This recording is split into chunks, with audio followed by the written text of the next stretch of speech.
Let's now do our first story, and the Petroleum Commission says it is taking firm steps to unbundle contracts to prevent fronting in the upstream industry. Speaking to investors in Norway, acting CEO of the company, Egbert Fibil Jr. said the move would ensure as many companies participate in bidding for project contracts for the right selections to be made. Darrell Kwao has more from Norway. The acting CEO of the Petroleum Commission, Egbert Fibil Jr., was speaking at a B2B meeting between Ghanaian firms and investors, mainly from Norway, on the second day of the Offshore Northern Seas Conference and exhibition taking place in Stavanger, Norway.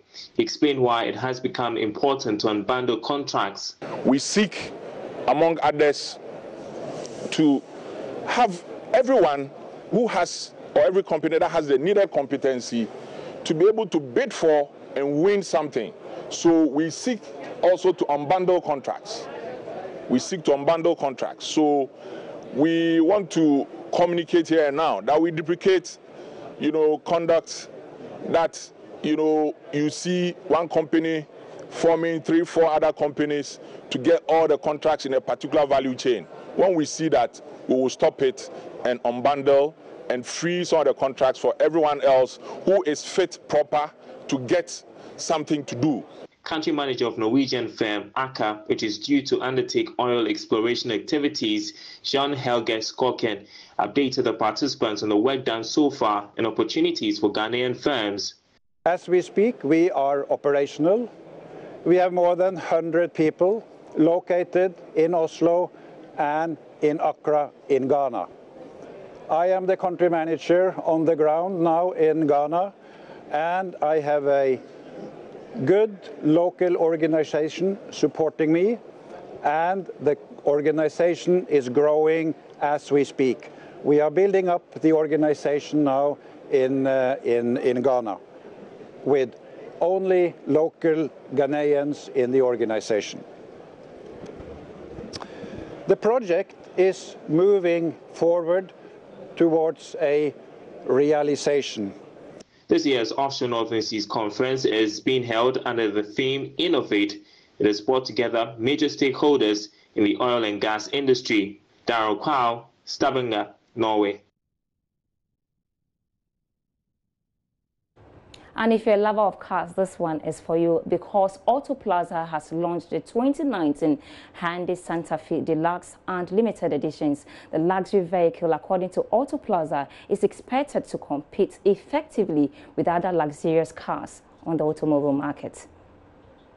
The new Hyundai Santa Fe Deluxe and Limited Editions come with high-end features for safety, comfort, style and uniqueness for the luxury vehicle market. According to the CEO of Auto Plaza, despite the highly upgraded features, customers can get the vehicle at a reasonable cost. Okay, so once again, we've introduced the 2019 all-new Santa Fe onto the market with the Limited Edition and the Deluxe Edition. And what makes them of high value to the consumer is the fact that we've slightly increased the price from the previous model, but with many more cutting-edge options and technologies on the vehicle that essentially makes the value even higher than the model it replaced. So we are introducing the fully loaded limited edition at 45,000 United States dollars and the all-exclusive deluxe version at 49,000 United States dollars. Auto Plaza is the official partner of the Hyundai vehicles in Ghana, and the marketing manager, Sherry Bokiti-Manison, said they are hopeful of selling over 300 vehicles in the year. We have very high hopes for this particular model that we just launched. I can make projections or forecasts based on the previous trend. So for the old Santa Fe, okay, we were selling an average of 250 a year. We have higher hopes for this particular model that we've launched. The reason being it comes with more exciting features, it comes with more high-end and unique features, which is going to appeal to customers outside the target of what we had.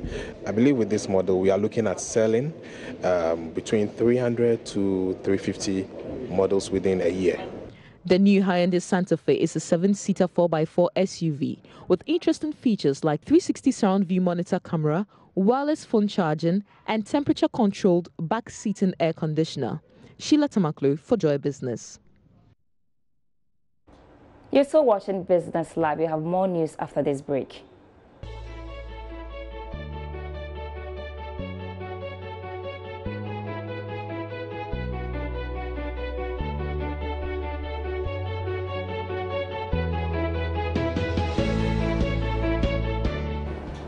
Welcome back to Business Live, and it's become important for us to recall the story because of the conversation tonight on our main story. And Joy Business can confirm their Yesu Starch factory has shut down, and the company owes close to 500 farmers. The defense company has led to a cassava glut, which is driving down prices. A tank of cassava sold last year for 300 cedis is now going for 100 cedis because cassava meant for the factory cannot be absorbed by market women.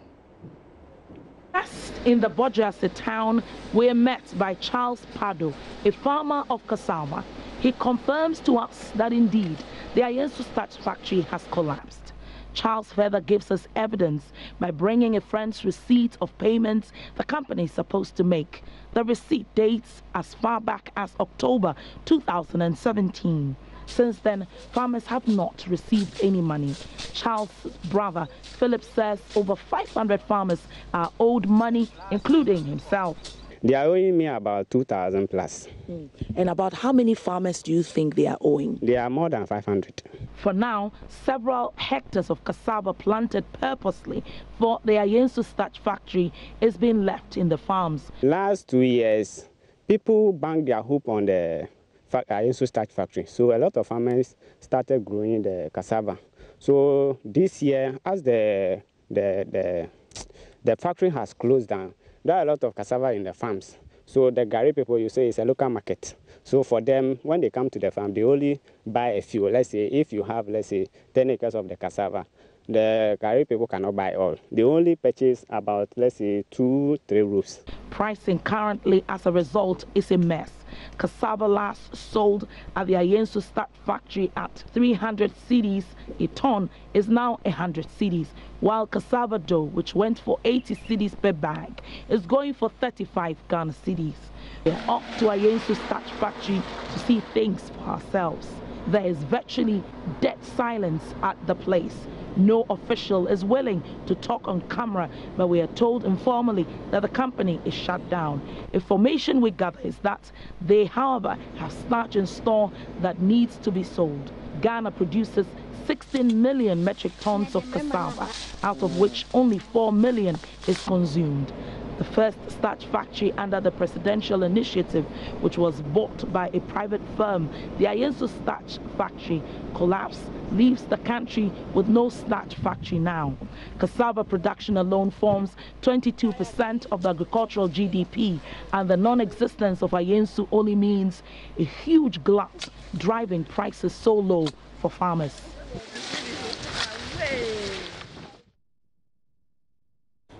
So despite this development, the Trade Ministry says it will be establishing a new starch factory known as the Central Sugar Company Limited in the Bono Ahafo region. So now let's take a look at this. What's the main idea behind this development? And let's take a look at the Ghana starch industry and see how it's faring. And you can see on your screens, between 2015 and 2017, we recorded a negative trade balance up to a tune of over 52 billion Ghana cedis. And then also between 712 billion Ghana cedis, and cost needed for the new sugar company limited, we are told, is about 26 billion dollars, actually, I must say.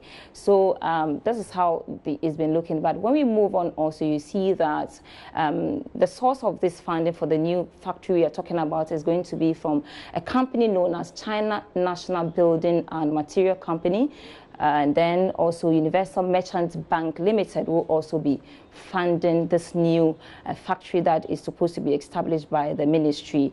And so we are told also that China National Building Material Company will be funding 60% of the amount needed, and then Merchant Bank will be funding about 40% of the amount that we need for this new factory to be established in the Bono region. So that's the breakdown of how the new company will be funded by. So let's now go over to the phone to talk to an expert on this very development. And joining me on phone now is Vice President of Imani Africa, Salon Brands here.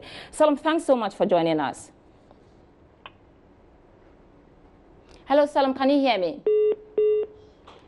Looks like we've lost Salom on the line, but we'll try and establish contact with him. But the discussion tonight is going to be on the 1D, 1F. And actually, we've had companies collapsing, but government is also investing money into a new company. And we'll be trying to speak to Salon Brands here, Mercy, on the developments, and we are told that 2 companies will actually be funded this project. One will be from a company known as China Builders and Material Company, and the other one will be Universal Merchants Bank funding 40%, and then the China company will be funding 60% of the company. The company will be known as the it will be established in the Bono region and will be known as the sugar factory. So we'll try so hard to get, but let's come to the studios and then engage somebody who has been following this 1D, 1F program for a long time now. Ebenezer Sabote is my colleague here. Thanks so much for coming on Business Live. Welcome.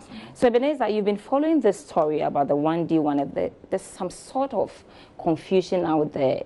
People actually think that when we talk about 1D, 1F, what is currently happening is that government is only adding its name to private investors trying to do some work. Actually, let's take it from the beginning when the president launched the program. Government received about 700 business plans, which it sampled to about 390. There are 3 components of this. There are the joint venture, there are the self-financing, and then the ones that government facilitates. So in the case of self-financing, the program is such that an investor comes with his or her own funding, his or her own everything, and then starts the project. In the case of a joint venture, maybe it comes together. For instance, this current one, the sugar factory, where UMB comes together with a Chinese company. It's a joint venture. Before we have the ones that government comes in. So for instance, if you remember, we have AGI went to China with the vice president some time back to seek for some funding. Those arrangements are joint venture partnership between the government and then the private sector. So, Sabote, if you can break it down for us. So currently, we know they've launched some companies in the Greater Accra region. Which ones are funded solely by government and which one are private partnership arrangements with the government? So let me say, most of these projects that have been inaugurated in the Greater Accra region are self-financing and then joint venture. So for instance, just 2 weeks or 3 weeks ago, we were at Afienya, where the 1D, 1F coordinator, Ms. Gifty Ohine Kunedu, inaugurated, cut the sod for the tomato factory. That is a self-financing project. There's another one which is yet to be inaugurated at Asuchari. That one is also a self-financing. But when it comes to the government solely funded ones, they are yet to open. So none has been launched yet. But you on the ground, did you see the availability of market to this factory? Is this something that we should be concerned about? Some of these products that will be coming out from these factories will have the market. For instance, the tomato factory at Afienya. When you look at our consumption of tomato, we all know that sometimes we have to import, tomatoes before we can be able to use them here in Ghana. So yes, such products have market. For instance, the one at Astrari also, it is going to be producing soya milk. You know that the soya milk market is big, you know. So yes, they have the market, but some also don't have the market, and in those cases, we have to export those products. So we have some that have the market, the ready market for them. Others too, we have to be exporting to other, countries. Thank you very much, Ebenezer Sabote. Unfortunately, we've not been able to establish contact with Salon Brands here, but let's move on. Despite discrimination against her as a woman in a male-dominated industry, Estenam Achia has managed to sail through her career as an architect for the past 25 years. Ahead of the JoyNews Habitat Fair, we bring you her story on the Joy Business Van.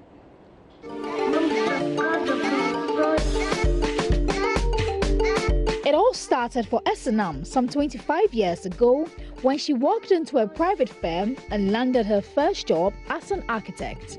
Although Esenam says getting the job was a mistake, she has not regretted her journey so far. No, I was a science student, and my mom's dream was I should be a doctor after my father.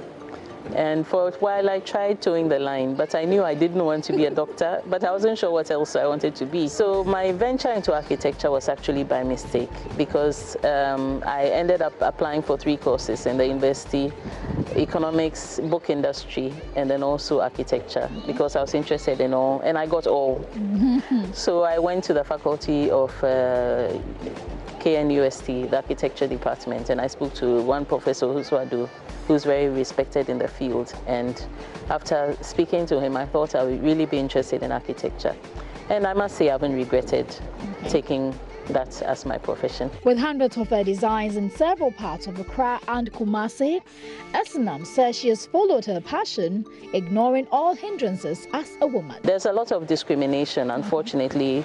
There are a lot of wonderful men in architecture. I was very fortunate to have wonderful classmates. We supported each other with our assignments, giving each other ideas. Though it was a very family-oriented sort of training. But when you come out in the real world, you find out that it's something else. When you're a woman trying to show the best that you can be, you're not in competition with anyone, but there's always a threat because it's a male-dominated environment. And I've personally experienced very interesting. Can you share some of them? I'm curious. I think I wouldn't like to go there. But most of the architects in Ghana know what I've been through. It's been quite a very interesting experience. But I think all in all, I would want to encourage the women architects that we should know our worth.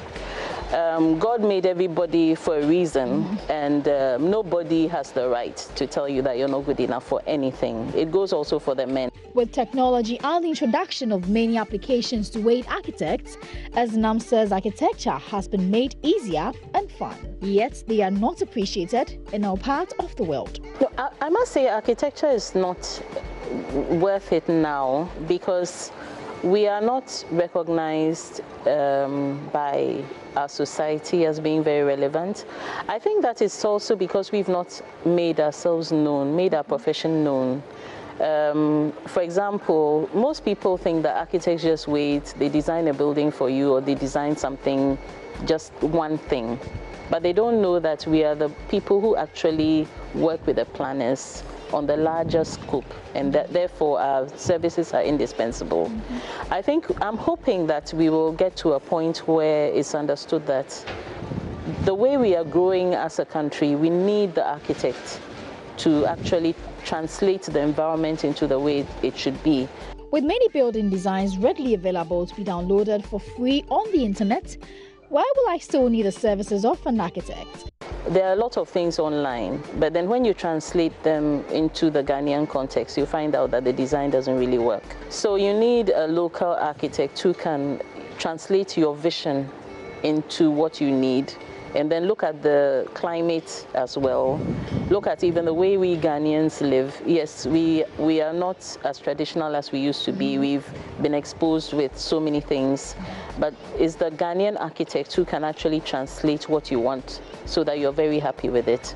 We understand our psychology, the psychology that goes into architecture. We understand our culture. It's all into architecture, and that's why we need to engage a Ghanaian architect to advise you on how to get your dream on paper. Now with so much experience in her field, Esenam says her passion for her job increases by the day. Although she has not yet built what can be considered as a national monument, to Esenam, every home she designs brings her satisfaction. So even before I put up a building, I need to have an architect. But then what are the basic things I should look out for in putting up a structure? First of all, location. Location means a lot. These days we know that there are people bring all sorts of things up next to your building which will affect its value in the future. So location is one. Proximity to your children's school, proximity to your work, and everything else. And then apart from that, it then depends, even the land itself you have to look at. Sometimes the land is not very good for construction. It could be marshy. So, for example, here used to be extremely marshy, but then now we've done something about it to to improve it. But if you don't look at that from the beginning and you don't budget for it, you're caught by surprise. Architecture for S&M goes beyond designing buildings.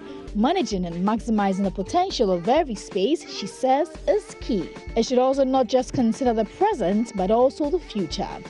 And this, she says, should be the focus of government when planning the nation. There has to be a conversation between government and the Ghana Institute of Architects, Engineers and Planners.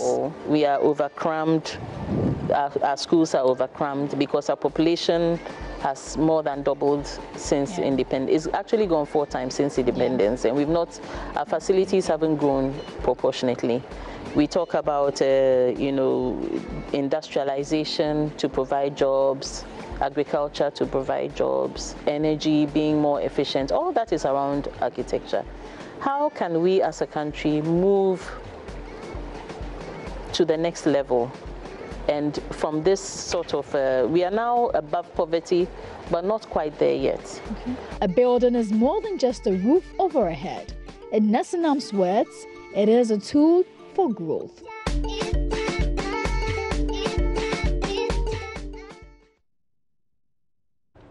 Quite an inspiring story, and that's how we wrap up tonight on Business Live. But for more news, do log on to myjoyonline.com. My name is Sandra Isinamapeno.